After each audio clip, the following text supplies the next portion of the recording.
vai apresentar e você vai conhecê-la agora aí da sua casa. Olá, queridos telespectadores da TV Aparecida, eu sou Fabiana, teóloga, mestranda em Teologia Sistemática, com especialização em Teologia Bíblica, na Pontifícia Universidade Católica de São Paulo. Olá, eu sou o Carlos Batista Beto, sou apenas um leigo, cientista da computação e, ao mesmo tempo, advogado, com formação e pós-graduação em Direito Processual Matrimonial Canônico, e estou aqui junto com os nossos colegas para falar um pouquinho sobre os 10 mandamentos. Muito bem, agora que cada um se apresentou, você que está em casa, aproveite esse minutinho, ligue para o seu amigo, fala com ele para sintonizar na TV Aparecida, para assistir o nosso programa, o tema é muito importante. Chama sua mãe lá da cozinha, isso mesmo, chama sua mãe, seu pai, seu vizinho, reúna a família, porque a palavra de Deus vai ser aberta agora.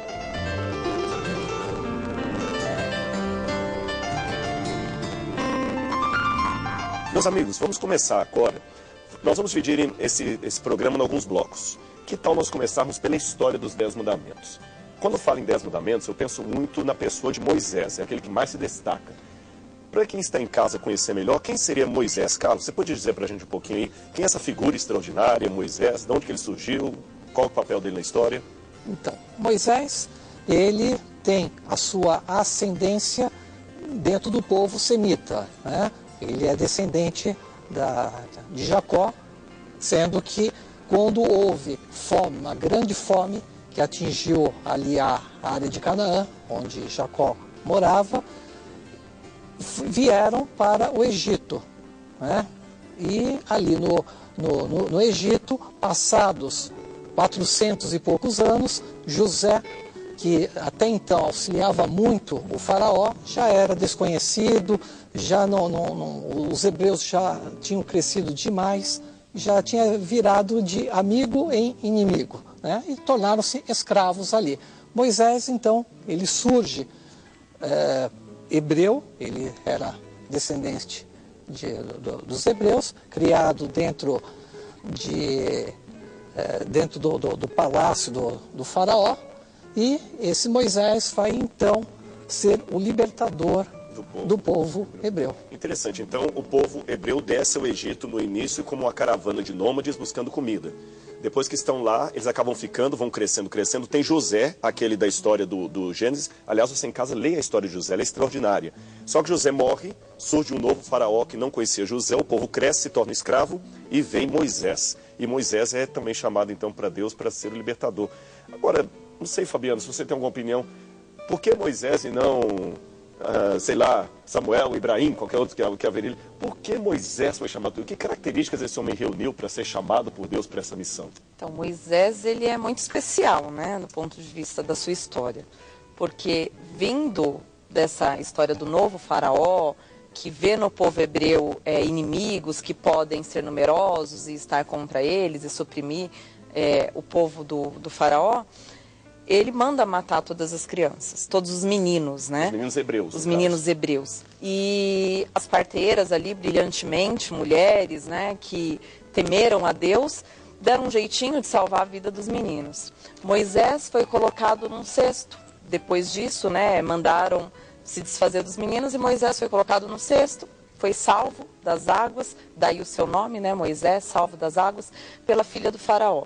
Entregue a uma família hebreia para ser cuidado, que era a própria família dele. A gente pode buscar. A própria filha do faraó pediu a família hebreia para cuidar dele. Aí a gente teria um jogo muito interessante dessa passagem de Moisés indo para essa família hebreia, mas que não dá tempo da gente explorar aqui, mas é muito interessante. Mas só para a gente saber então, Moisés ele era hebreu, mas no papel era filho adotivo da filha de faraó. Ele foi filho adotivo da filha do faraó. Né? Foi criado por essa família hebreia, um pouquinho maior, ele volta para a filha de faraó e é educado ali no palácio com toda a educação egípcia. Moisés cresce, sai do palácio e ele vê uma cena que chama muito a atenção dele, uma injustiça de um egípcio contra um hebreu. E aquilo arde no seu coração, ele não suporta ver alguém injustiçado e vai em defesa do hebreu e acaba acontecendo um acidente fatal que é a morte do egípcio. Depois...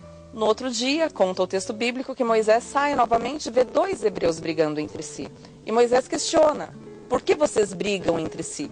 Até um egípcio maltratar um hebreu, Moisés ainda tenta compreender. Agora, um hebreu maltratando outro hebreu, Moisés intervém e é acusado por esse hebreu, que é um dos seus, de ter cometido um assassinato. Então, com isso, Moisés sente medo e foge, né, para Madiã. E em Madiã, ele está perto do poço e acontece uma nova cena com as filhas de Jetro, que vão tirar água. E são ali abordadas pelos pastores e, indefesas, Moisés mais uma vez tem a atitude de proteger o indefeso. Então elas foram abordadas pelos pastores que de alguma maneira estavam com violência sobre elas. Com violência sobre elas. E novamente, mulheres frágeis abordadas pelos pastores, Moisés mais uma vez ele intervém. Então Moisés... Só entender, então, pelo que você está dizendo, Moisés tinha uma característica de intervir em situações de injustiça. Tinha uma característica de intervir com muita ousadia, muita certeza de que ele podia sobre uma situação injusta.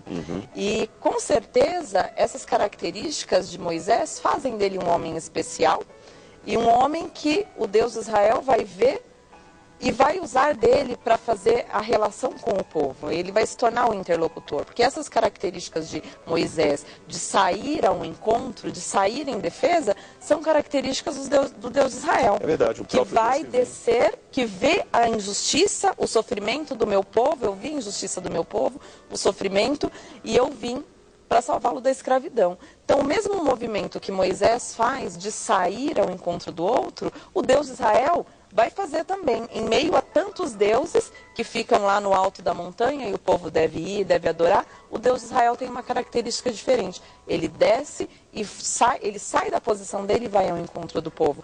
E é uma característica semelhante de Moisés. Então parece que Moisés, ele é um homem que enxerga com os olhos de Deus. Né? Ele enxerga com os olhos de Deus. E Deus vê em Moisés o homem certo, o homem corajoso, que tem ali a vocação de sair na defesa do injustiçado. Então, são pistas que podem nos mostrar, né, não fechar, mas podem nos mostrar e nos conduzir a uma reflexão do porquê Moisés e não outro. Interessante. Você que está em casa está acompanhando essa história aqui. Pelo que a Fabiana falou, e juntando com o Carlos também, eu aprendi algumas coisas aqui. Em primeiro lugar, Deus em si mesmo se basta. Acho que vocês concordam comigo, Deus poderia ele mesmo vir e libertar o povo. Com certeza. Mas apesar de Deus em si mesmo se bastar, ele prefere contar conosco. Isso mesmo. Com pessoas como você e como eu. Moisés podia ter todas as características que a Fabiana falou, mas ele era um homem fraco também, ele também cometia erros.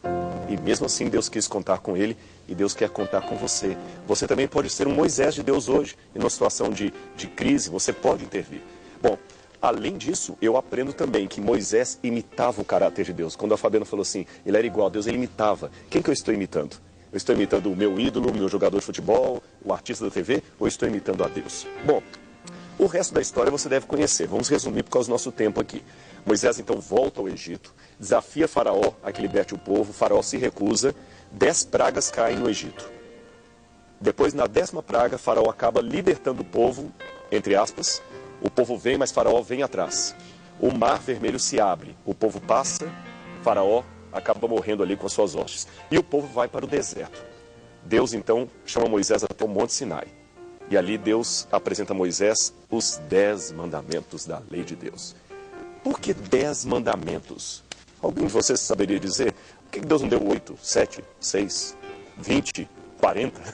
Por que 10? Você tem uma ideia, Carlos? Então, por que desse número? A Bíblia, ela usa muito os números, né? E todos os números têm algum tipo de significado dentro da Bíblia.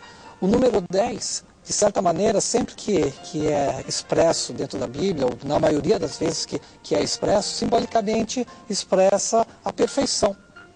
Né? Assim como o 7 e o 3. 7 também é o número da perfeição, né? É verdade. Então, os 10 mandamentos acabam sendo apresentados como a plenitude da lei. E, embora os judeus tenham 613 mandamentos, né, eles todos estão reunidos dentro desses 10 mandamentos, que são os únicos que são escritos com o dedo de Deus. Aliás, 2 curiosidades para você que está em casa. Você já ouviu falar da palavra decálogo, que é um dos nomes que se dão para os 10 mandamentos? Decálogo. Até vou colocar no GC aqui, decálogo, para você ver. Decálogo é a forma grega de se referir aos 10 mandamentos. Deca significa 10, Logos, palavra, 10 palavras, porque os hebreus também chamavam os mandamentos de as 10 palavras, devarim, de Deus em hebraico. Agora, a segunda coisa que a gente pode aprender também, além disso aqui dos 10 mandamentos significarem 10 palavras, como você falou, eu me lembro de passagens da Bíblia que dão valor aos números. Por exemplo, o 7. A Bíblia fala que Deus criou o mundo em 7 dias, não é isso? O Apocalipse é cheio de 7 trombetas, 7 pragas. E 10 também significa o número completo de provação. Daniel, quando estava na Babilônia, pediu ao rei: prova-nos, te peço, por 10 dias. No Apocalipse fala: tereis provação de 10 dias. 10 era justamente um período de provação, de maturidade de um caráter. Por isso dá esse número em 10. E tem também outro fator curioso, né? Os mandamentos, esses 10 mandamentos, o povo tinha grande dificuldade em encontrar material para escrever, né? Então, uma forma de fazer a transmissão é a transmissão oral. E o homem tem 10 dedos. É verdade. Então fica muito fácil você também atribuir um mandamento para cada dedo, e isso facilita a memorização e a transmissão oral de pai para filho. E como Deus era didático, né? Como Deus era Olha bem, como Deus era didático. Eu tenho aqui uma curiosidade que eu vou comentar com você depois do intervalo. Eu tenho aqui uma cópia de uma lei, de um código de leis da Suméria, tá certo? Antigo, da época do Antigo Testamento. Para a gente fazer uma comparação com os 10 mandamentos. Então, eu vou fazer uma ponte. Já sabemos por que são 10, já sabemos o histórico, mas por que Deus escreveu em pedras? Na verdade, a única parte da Bíblia que não foi inspirada foram os 10 mandamentos, porque os 10 mandamentos não foi um homem que escreveu, foi o próprio dedo de Deus. E por que escritos em tábuas de pedra? Não sai daí, depois do intervalo a gente continua com o que eu sei sobre a Bíblia. Estamos de volta com mais um bloco do nosso programa, O que eu sei sobre a Bíblia. E o Rodrigo, né, terminou o bloco anterior dizendo que ia nos contar uma curiosidade. Eu estou curiosa para ver o que você trouxe para mostrar, Rodrigo. Na verdade, eu não falei com vocês no início do programa, eu sou teólogo, mas eu também sou arqueólogo bíblico. Viu? A gente escava em Israel, tem um museu de arqueologia, e essa aqui é uma das peças do nosso museu. Isso aqui é um código de lei sumeriano. É datado até de antes de Moisés. Isso aqui é de 2000 anos antes de Cristo, da época dos patriarcas ali. Por que eles escreviam sempre em pedra? Havia, na verdade, Fabiana e Carlos, vocês sabem disso, havia pelo menos 3 materiais que as pessoas usavam como matéria-prima para escrever. Você tinha o papiro, que os egípcios produziam, depois veio o pergaminho da cidade de Pérgamo, para rivalizar com o pergaminho. Às vezes também eles escreviam em ostrakon, ou seriam pedaços de cerâmica, porque não havia papel em celulose. E havia também a pedra e a argila. E por que escrever leis em pedra? Você ouviu falar no Código de Hammurabi, que está lá no Museu do Louvre? O Código de Hammurabi foi escrito em pedra. E por que eles escreviam em pedra? Havia um significado muito importante no Antigo Oriente Médio. A pedra é símbolo de eternidade. Que é uma curiosidade? Você já viu que judeus, até hoje, quando tem um velório, eles não costumam levar flores? Eles colocam pedras em cima do túmulo. Não sei se vocês assistiram a lista de Schindler, por exemplo, o pessoal coloca pedras. Se um rapaz está apaixonado por uma moça no Oriente Médio, ele não daria flor para ela, daria pedra. E por quê? A pedra, ou a flor, é símbolo que ele sente por ela, certo? E se alguém lhe dá flores, o que acontece com a flor no dia seguinte? Murcha. Murcha, quer dizer que o sentimento murcha. Então dá uma pedra, que a pedra é eterna. Por isso as leis eram escritas em pedra. E Deus também escreveu os 10 mandamentos em pedra. Agora, já que estamos num bloco teológico, olha a ponte com o Novo Testamento. A lei de Deus, que é eterna, foi escrita em tábuas de pedra. Mas os pecados dos homens... Lembra que Jesus uma vez estava com a mulher que foi apanhada em flagrante adultério? Não foi isso? Sim, exatamente. E os homens falaram: mestre, essa mulher deve ser apedrejada, assim diz a lei. Tu, pois, o que dizes? Jesus, no princípio, não respondeu palavra. Sabe o que ele fez? A Bíblia fala que ele abaixou no chão e começou a escrever com o dedo no pó. O que Jesus estava escrevendo? Os pecados daqueles homens. E depois que ele escreveu aqueles pecados, ele levantou e disse: aquele que não tem pecado, atire a primeira pedra. E por que Jesus? Jesus é Deus. O mesmo Deus que escreve os 10 mandamentos em pedra, escreve os pecados no pó da terra. Qual a diferença? Que o pó da terra qualquer vento leva embora, os pecados vão embora. A lei de Deus fica eterna. Então a lei de Deus é eterna, mas o pecado que você cometeu, ele pode ser lavado no sangue do Cordeiro. E a lei de Deus deve ser inscrita no coração do homem, né? Jesus vai mais além disso, exatamente. Isso deve ser inscrito no coração. No coração de cada um. E no coração, o coração local de onde saem os sentimentos, né? de onde saem as decisões, de onde saem os sentimentos. E tá aí, já que a Fabiana tocou essa questão, eu queria a opinião de vocês, do Carlos, de quem está em casa. Eu tenho que guardar a lei para ser salvo, uma questão de legalismo, quem guarda a lei mais bonitinho, quem não guarda. Tem talvez telespectadores que estão nos assistindo que nem cristãos são, podem haver pessoas que são budistas, shintoístas, muçulmanos, que não conhecem esse código. Afinal de contas, por que Deus deu esses mandamentos para os hebreus, para a humanidade? É uma ponte para a salvação? Deus vai perder alguma coisa se eu não cumprir a lei? O que vocês acham? Vamos dialogar um pouquinho sobre isso. Na verdade, o homem já nasce com isso inscrito no seu próprio coração, né? Os 10 mandamentos, de certa maneira, já estão inscritos. Toda pessoa, independente se é católica, se ela é budista, ela sabe que não é certo matar, ela sabe que tem que prestar culto a Deus, né? Ela sabe, por exemplo, que não deve furtar, ela sabe que tudo isso é errado. Só que, a partir do momento que isso está escrito, isso também leva o ser humano à reflexão. Por quê? Porque o ser humano, ele pode esquecer. Agora, o que você acha? Tá certo, tá escrito, tá lá. Eu gostaria de fazer uma contribuição, Rodrigo. Eu gosto muito de partir do evento do Êxodo, né? Numa outra linha. O Êxodo é o evento salvífico, né? Então, Deus entra em relação, como você já disse anteriormente, né? Deus basta por si, mas ele decide entrar em relação com o povo. Então, Deus entra em relação com o ser humano, com o povo de Israel, tira da escravidão do Egito e o conduz a uma terra prometida. Então, Deus garante a liberdade. E por que fazer os mandamentos para esse povo que Deus garantiu a liberdade, que Deus se deu a conhecer, que Deus criou uma relação? Então, os 10 mandamentos, ele, na perspectiva do povo de Israel, ele é uma forma que Deus encontra, entre aspas, né, de garantir ao povo que mantenha essa liberdade. Entendi. Porque os 10 mandamentos, ele é para um determinado povo, né, para um povo que experimentou o conhecer a Deus, né, porque nós temos... a primeira escravidão. Conheceu primeiro, né, nós temos em Êxodo um prólogo, né, que fala, Êxodo 20, antes dos mandamentos, um prólogo que vem falar que Deus tirou da escravidão. Então, Deus tira da escravidão, esse povo já conhece a Deus, já tem relação com esse Deus, que vai dar a eles o mandamento. Então, Deus primeiro se dá a conhecer, se relaciona para dar os mandamentos para esse povo. E são mandamentos que não diz o que, primeiramente, o que não deve fazer, mas o que se deve fazer. Né? É bem aquela coisa de educação de filho. Quando você diz não faz, o filho vai lá e faz. Né? Então, Deus diz, tem que agir dessa maneira. Então, são mandamentos que resguardam, que garantem ao povo, aquele determinado povo, manter a liberdade concedida com o evento do Êxodo. Então, deixa eu ver se eu entendi o que você falou. Até para pegar a ponte do que eu ia perguntar para o Carlos. Os mandamentos são dados para um povo que está livre. Que está livre. Então, não são a prisão. Não são a prisão. Na sua ótica, então, eu poderia comparar os mandamentos às regras de trânsito, por exemplo. As regras de trânsito não estão ali para tirar a minha liberdade como motorista, mas para garantir que eu possa dirigir bem. Com segurança. É porque tem muita gente, talvez, que está acompanhando a gente em casa, que pensa que os 10 mandamentos são uma camisa de força para tirar a liberdade da gente. Coloca uma coisa na sua cabeça. Deus não vai perder nada se eu resolver transgredir a lei dele. Se Deus me deu essa lei, primeiro que ele é um Deus de amor. Os mandamentos não são dados para pessoas que estão na escravidão.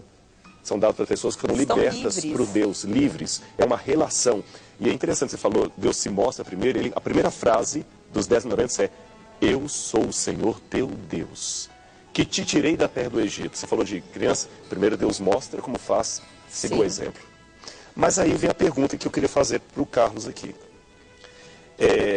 Pelo que a Fabiana falou, os 10 mandamentos são dados para pessoas livres, para o meu próprio bem, porque Deus me ama. Você falou da conscientização. Mas eu me lembro de uma passagem de Santo Agostinho, do livro Confissões, onde Santo Agostinho sempre reclamava por que ele queria roubar as peras da casa do vizinho. Leia as Confissões de Santo Agostinho, é um tratado maravilhoso. Aqui no Brasil, se não me engano, as edições paulinas fizeram uma tradução muito bem feita. Leia esse livro, é um livro de cabeceira. Eu amei as Confissões de Santo Agostinho. E ele falava assim: eu sempre, quando criança, queria roubar as peras da casa do meu vizinho, mesmo sabendo que era errado. E por que, perguntava Santo Agostinho, eu queria roubar as peras do vizinho? Era fome? Não, tinha comida na minha casa. Era vontade de comer pera? Tinha pera na minha casa. Por que eu queria roubar aquelas peras? Aí Santo Agostinho falava: já era o pecado trabalhando em mim, Até que Santa Mônica, que era a mãe dele, vivia fazendo oração por ele. Olha a importância da piedade de uma mãe que faz oração, que ora ou reza pelo seu filho. Isso é muito importante, mãe. Você que tem o seu filho fora dos caminhos de Deus, faz oração intercessória por ele. Isso daria até um programa sobre isso, a importância de nós orarmos uns pelos outros. Ela orava muito por Santo Agostinho. Era um rapaz perdido aos olhos humanos, mas ele foi ganho por Deus. E a palavra mágica que Santo Agostinho fala é a graça. A graça me capacitou. E eu queria que você discorresse um pouquinho, não discordasse, discorresse um pouquinho, Carlos, sobre isso. Que graça é essa que me permite cumprir os 10 mandamentos? Será que só o fato de estarem escritos, de eu saber, é o suficiente para eu cumprir os 10 mandamentos? Ou eu preciso de um auxílio divino para me capacitar a cumprir, mediante o que falou Santo Agostinho? Sim. A salvação humana, ela provém pela graça mesmo. Não é isso? Eu tenho a fé, eu tenho a graça que eu recebi. Essa fé, foi Deus que plantou aquela graça. E eu acolhi essa fé. Então tem uma parte minha, eu tenho que aceitar. Tem que aceitar, até porque o homem tem o livre-arbítrio. É isso? E ainda que a pessoa aceite, o livre-arbítrio continua agindo sobre o próprio homem. Então, ele, ao mesmo tempo que ele tem ali a lei, ele consegue falar não à lei, consegue falar não às coisas de Deus. É isso? Então, ainda assim, ele consegue fazer ou deixar de fazer, mas ele sempre conta ali com a graça de Deus. Basta ele acolher ou não essa graça que Então, eu o meu papel é acolher. O meu papel na salvação, se alguém perguntar em casa qual é o meu papel na salvação, é não atrapalhar o papel de Deus, é aceitar a graça de Deus. Interessante, Rodrigo, que nos 10 mandamentos a gente tem o quê? Nós podemos fazer várias divisões, mas os 10 mandamentos, partindo de qualquer uma delas, ele vai colocar o homem na sua relação com Deus e na sua relação com o próximo. Então eu tenho que seguir, né, que causar o bem, que ser livre e manter essa relação com Deus e com o próximo também. Então, na medida que eu cumpro aquilo que Deus propôs, eu estou liberando o próximo também para que seja livre, né? Correto. Eu estou liberando também. Então, eu não me aprisiono mais a outros deuses, a outros cultos, a outras exigências, como havia na época do povo de Israel. E também não leso, não atrapalho e não faço com que o meu próximo volte a uma situação de escravidão. Porque o Deus de Israel já libertou da escravidão. E o meu ato de matar, de roubar, de dar um falso testemunho, pode levar o meu próximo a uma situação de escravidão. Sim, claro. De escravidão. Então, seguir os mandamentos, ele me beneficia, né, na relação ali com o povo, beneficia aquele que segue o mandamento e beneficia o próximo. Né? E a minha relação com Deus me beneficia na relação com Deus e me beneficia na relação com o próximo e dá liberdade para o próximo. Né? E fazendo um adendo ao que você disse e ao que o Rodrigo disse, eu acho que cabe também aquela observação de que, como disse Santo Agostinho, eu vi a pera, eu queria a pera, eu tinha a pera em casa, mas eu queria, né, aquela pera, a pera que estava proibida para mim. Então, aquela pessoa que está em casa e que sente isso, o que ela tem que pedir para Deus? A graça. E eu me lembro de uma passagem de Paulo, você pode ler depois na sua casa, está na carta aos Romanos, onde Paulo fala assim, ele usa uma linguagem muito pesada. Eu vou citar de acordo com a tradução João Ferreira de Almeida, que eu estou mais acostumado. Mas você pode procurar na Bíblia da Ave Maria, na Bíblia de Jerusalém, qualquer outra Bíblia católica aí, na carta aos Romanos, capítulo 7. Paulo fala o seguinte, desgraçado, desaventurado homem que sou, quem me livrará do corpo dessa morte? Porque o bem que eu desejo, eu não pratico. E o mal que eu não quero, este eu pratico. Mas graças a Deus, que por Cristo me liberta do velho homem. Isso é interessante. Paulo ali está usando, Cícero fazia menção de uma lei romana chamada corpus mortuorum, que era quando a pessoa, às vezes, era condenada a carregar o cadáver de alguém que ele assassinou nas costas, para poder mostrar que ele era um assassino mesmo. Então imagina você andando com um cadáver nas costas, em putrefação. Paulo se sentia assim. Então, meu amigo, você que está em casa, aprenda uma coisa. Não adianta a promessa de passagem de ano, esse ano eu vou ser melhor, esse ano eu vou a todas as missas, ou quem for adventista eu vou a todos os cultos, ou quem for de outro... Esse ano eu vou ser... As suas promessas por si só não valem nada. Você só vai conseguir através da palavra mágica que eles falaram aqui, mágica apenas no sentido metafórico, a graça de Deus. Agora, cuidado com uma coisa. Tem um teólogo evangélico chamado Dietrich Bonhoeffer. Ele morreu no campo de concentração nazista, ele era luterano. Ele morreu porque não aceitou ceder a Hitler. E ele, na cadeia, lá no campo de concentração, ele escreveu um livro chamado O Discipulado. E ele fala muito sobre a graça. E Dietrich Bonhoeffer fala uma frase que eu quero deixar para você em casa. Ele escreveu o seguinte: cuidado com o mito da graça barata. A graça de Deus é de graça, mas não é barata. O que isso quer dizer? Jesus morreu em seu lugar. E os 10 mandamentos não são o meio nem a causa da sua salvação, mas são o resultado dela. Você não vai cumprir a lei para ser salvo, mas você vai cumprir a lei porque você foi salvo. Você não vai cumprir a lei para ser liberto. Você vai cumprir a lei porque você foi liberto. A graça te capacita. Os mandamentos são, o cumprimento deles são uma consequência da salvação. E se me permite uma ilustração, eu diria que os 10 mandamentos são como um espelho. Vou contar um segredinho aqui dos bastidores. Todo mundo aqui estava se olhando no espelho antes de vir para a televisão, não é isso? Eu olhei se estava tudo bem, eu cheguei um pouquinho atrasado, fui lá, pintei cabelo.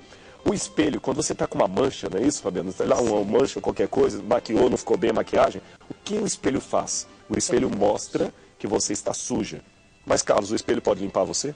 De jeito nenhum. Qual é o papel do espelho? Mostrar. Mostrar. O que limpa é a água. Os 10 mandamentos são como um espelho. Eles mostram o seu pecado. Eles mostram que você não vale nada. Mas eles não podem salvar você. Aí quem pode? É o Cordeiro de Deus que tira o pecado do mundo. E falando nessa linha da graça, né, do Cordeiro de Deus que tira o pecado do mundo, é muito interessante ver a relação do próprio Jesus Cristo com os mandamentos.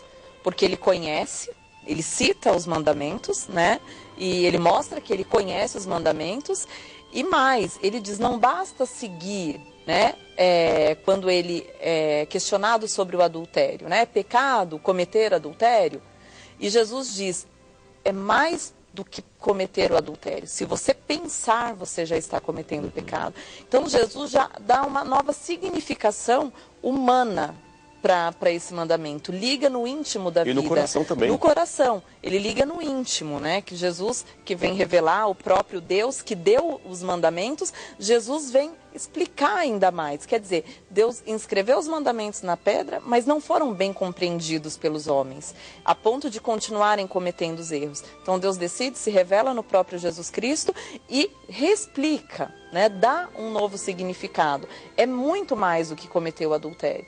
Se você pensar, você já está em pecado. E Jesus cita a passagem do jovem rico, quando vai questionar Jesus. Jesus diz, então segue os mandamentos. Então, para mostrar que para o próprio Jesus Cristo, os mandamentos são importantes para aquele povo, para aquela comunidade, seguir os mandamentos. E é o próprio Jesus, a graça de Deus, que dá esse novo significado. É muito mais do que palavras, né? Vai naquela linha do que você estava dizendo. Não basta eu olhar no espelho e ver que está sujo. Eu vou ter que limpar.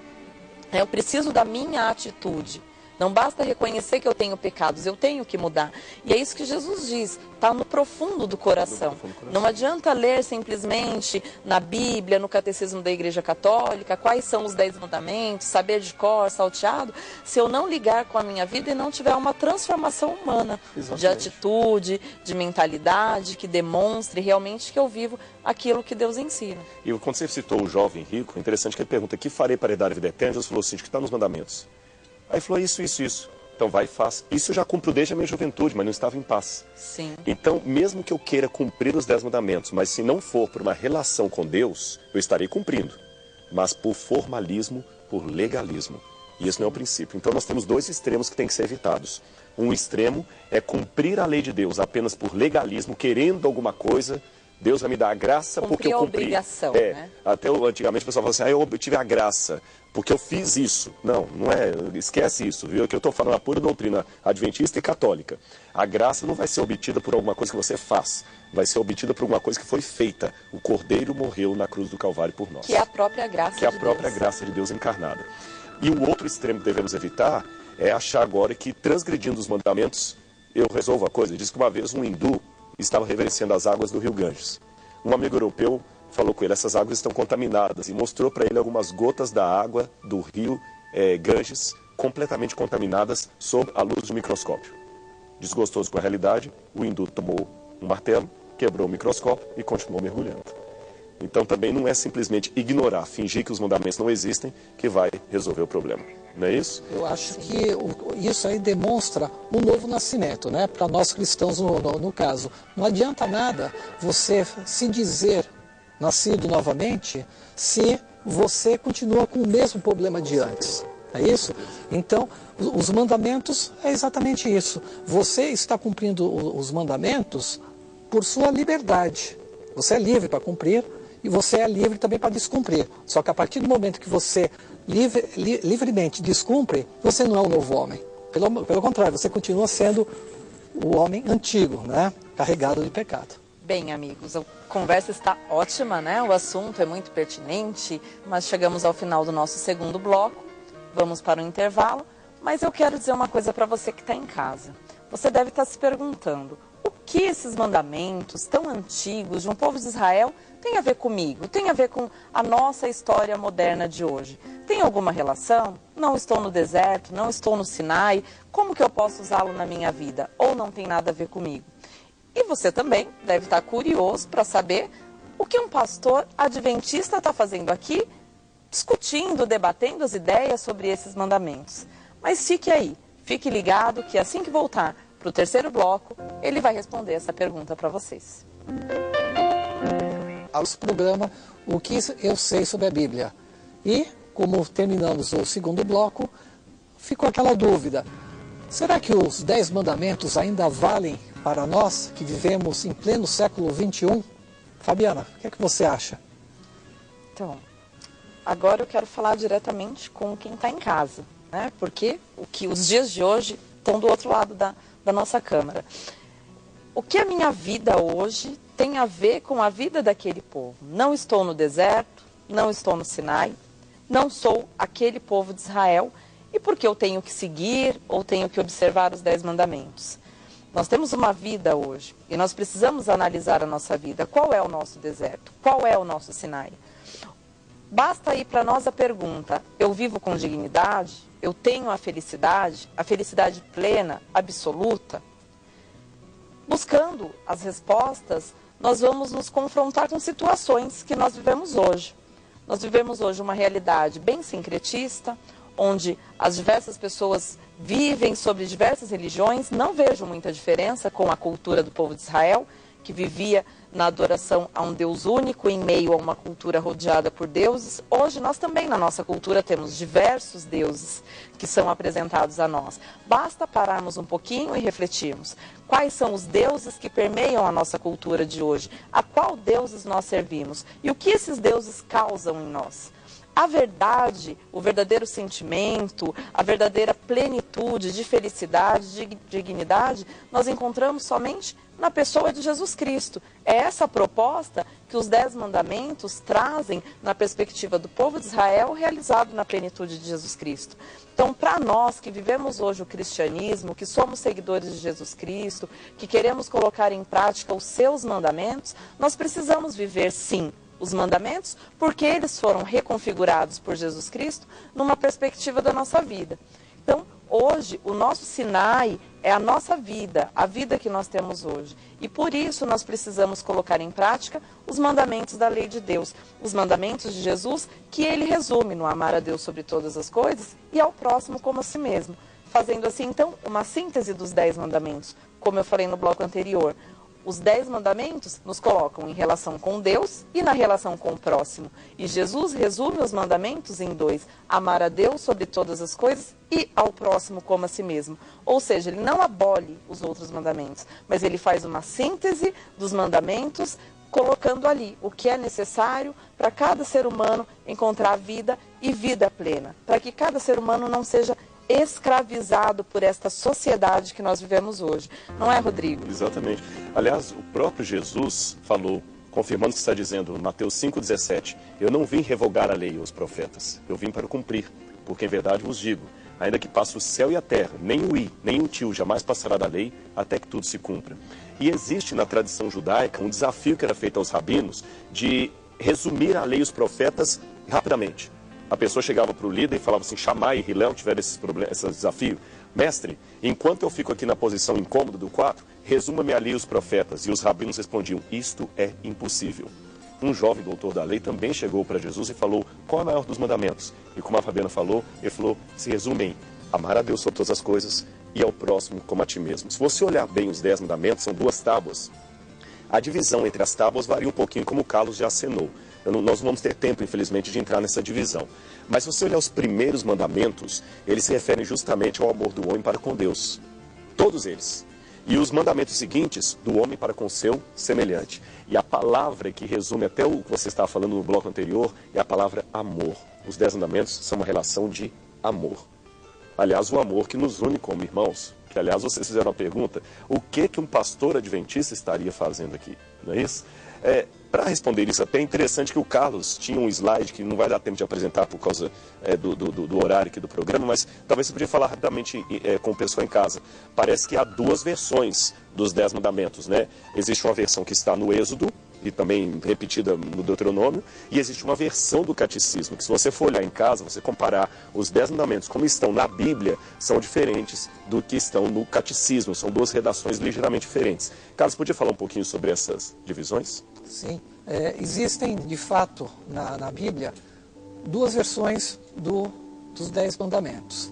E essas 2 versões, elas não são exatamente iguais, né? A versão que consta lá em Êxodo e a versão que consta em Deuteronômio. Existem algumas diferençazinhas com relação a alguns detalhes. Já o catecismo da Igreja Católica, ela contém também os 10 mandamentos dentro da divisão que é utilizada por Santo Agostinho desde o século IV. E essa divisão é uma divisão extremamente prática, que é para facilitar principalmente a memorização de cada um dos mandamentos.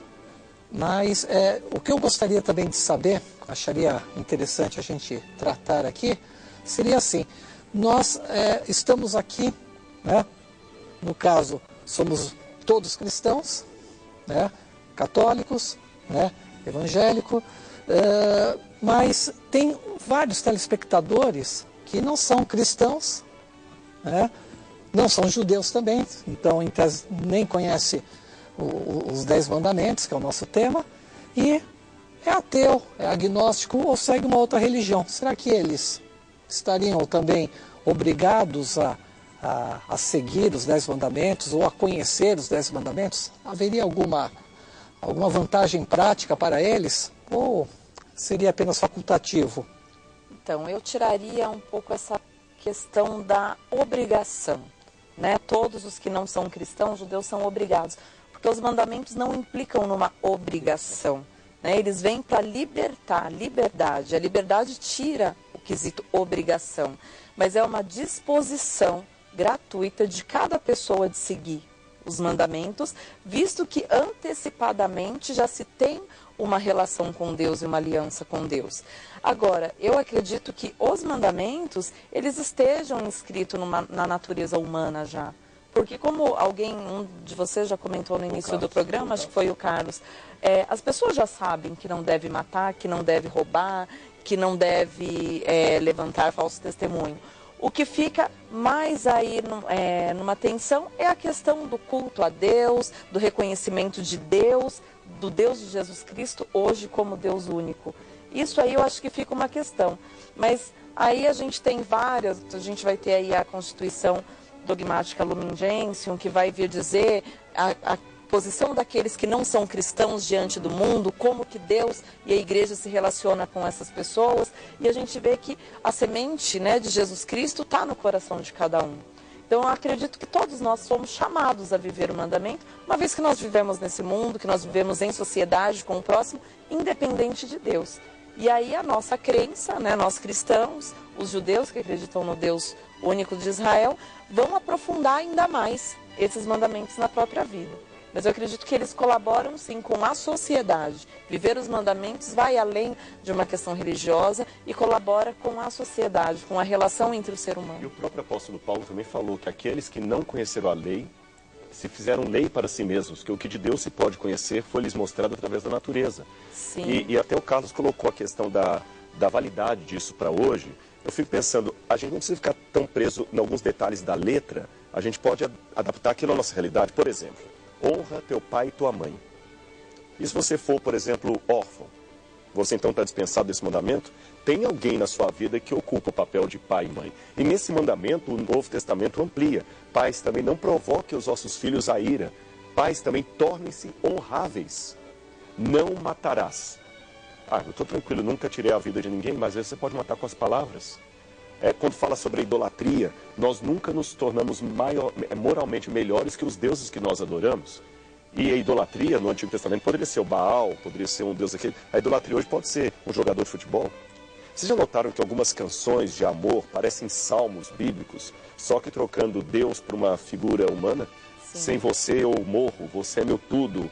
Aquilo não é um ser humano, é Deus. Por isso que muitos casamentos hoje não dão certo, por isso que muitas relações não vão para frente, porque as pessoas não se casam mais com o ser humano, eles se casam com um Deus, um ídolo. E falando em música, Rodrigo, muitas músicas hoje cantam até a própria idolatria ao dinheiro, ao poder, né, que é a moda agora aí da juventude, esses funks da ostentação, né, que demonstram claramente quem é o Deus de hoje, o poder, né, o dinheiro que é dado pelo poder. O culto da prosperidade. Sim. É verdade, no passado, e isso é uma coisa que eu falo com propriedade por ser evangélico, na época de Billy Graham, dos grandes pregadores, você era chamado às igrejas, venha a Jesus, você que é pecador, e aceite a Jesus como seu salvador pessoal.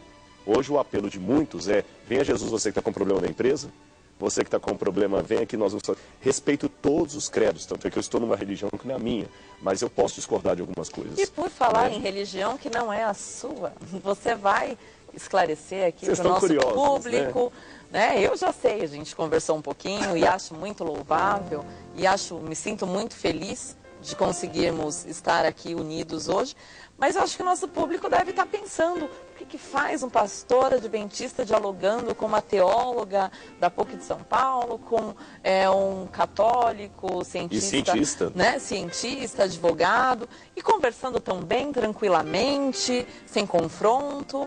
Eu acho que você podia responder para nós. E se eu quisesse fazer um suspense? Já pensou? Se você tem em casa, olha, não vamos responder no próximo programa. Quem sabe? Será que Judas trairá Jesus Cristo? Não perca a continuação. Primeira coisa, eu quero dizer a você que eu estou muito feliz de coisas que aconteceram nos bastidores que você não sabe. Por exemplo, eu atrasei por questões pessoais 1h40 para chegar aqui, os dois com muita boa vontade me atendendo. O Lauro aqui da TV Aparecida, a Nazaré, o Flávio, são muitas pessoas que nos trataram bem. O Felipe também, que é o nosso diretor de produção aqui, inclusive ele que fala do ponto aqui, viu? A voz da consciência aqui. Eu quero agradecer o carinho de todas as pessoas. Eu não falei no início da minha biografia, eu também tenho um doutorado em teologia e outro doutorado em arqueologia clássica. E sou professor do Centro Universitário Adventista de São Paulo, professor de Novo Testamento e Arqueologia na Faculdade Adventista de Teologia, mas eu tenho muita formação dentro da Igreja Católica. E por que eu estou aqui? Santo Agostinho, que eu tenho uma predileção tremenda pela teologia dele, vocês já perceberam isso, no instante que eu cito Santo Agostinho aqui, embora eu seja biblista e não teólogo dogmático. Santo Agostinho dizia, no essencial, unidade. No não essencial, diversidade. Mas em tudo, caridade. Caridade. Realmente eu não sou católico. E por não ser católico, tem muitas coisas que eu discordo do Carlos e da Fabiana. Até eles, como católicos, devem ter coisas que eles discordam. Mas no amor, dá para nós aprendermos. E quem sabe essa é a lição que o programa O Que Eu Sei Sobre a Bíblia gostaria de deixar para você hoje. Que na diversidade dá para ter harmonia e respeito. Então você aí que é católico, deixe-me dizer você, acima de tudo, eu sou um filho de Deus, você é um filho de Deus. Leia a Bíblia. E o meu desejo é que os mandamentos de Deus sejam mais do que apenas uma placa fria, sejam o resultado da sua relação com Ele. Então, leia o que está na Bíblia, leia o que está no Catecismo, tome a sua decisão e, acima de tudo, ao guardar os 10 mandamentos da lei de Deus, quando os seus vizinhos se aproximarem, eles possam perceber que ali você realmente é um representante do céu. Que o mal não tem argumento contra esse mundo, porque Deus ainda tem os seus filhos aqui, mostrando pela fidelidade à lei de Deus que o povo dele ainda existe e que o mundo ainda tem salvação. Que lindo, né, gente? Quero agradecer à TV Aparecida pelo convite, por esse programa maravilhoso, essa oportunidade de dialogar com a diversidade, vamos dizer assim, através daquele ponto que nos une, Jesus Cristo, o amor a Deus.